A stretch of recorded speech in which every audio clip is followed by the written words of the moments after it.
इस टाइप के क्वेश्चन को कैसे करते हैं, जैसे ये बोलेगा जैसे कि एक डिस्क है, उसमें से जो थोड़ी एक डिस्क काट ली गई है, मान लो कि इस क्वेश्चन में हम मान लेते हैं कि r/2 एक छोटी डिस्क है वो काट ली गई है, और पूरी का मोमेंट ऑफ इनर्शिया हमें पता होता है डिस्क का अपने सेंटर से परपेंडिकुलर एक्सिस से पास करने के लिए।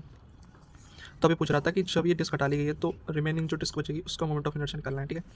तो इसको कैसे करेंगे, अगर हम इसका टोटल का मास कैपिटल M और इसकी रेडियस r माने, तो आई टोटल में से आई रिमेनिंग हटाएंगे। जैसे इसका मोमेंट ऑफ इनर्शिया निकालेंगे और टोटल का निकालेंगे, तो टोटल में से रिमेनिंग हटा देंगे, तो ये बचा कुचा रह जाएगा, ठीक है।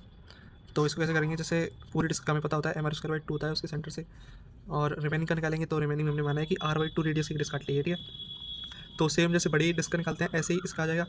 इसका क्या आएगा देखो, m/4 आएगा मास इसका, क्योंकि देखो सिग्मा सिग्मा कांस्टेंट हुआ, सिग्मा इज कांस्टेंट। सिग्मा क्या होता है, मास पर यूनिट एरिया, एरिया में आता है रेडियस का स्क्वायर।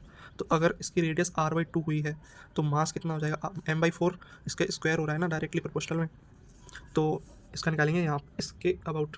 तो पैरेलल एक्सिस थ्योरम लगाएंगे, इसका इसके अबाउट कितना होता है mr²/2। तो m की वैल्यू कितनी हुई थी m/4, और रेडियस कितना था r/2 डिवाइडेड बाई 2, और पैरेलल एक्सिस थ्योरम से ये कितना डिस्टेंस है r/2, m/4 r/2 का स्क्वायर, ठीक है।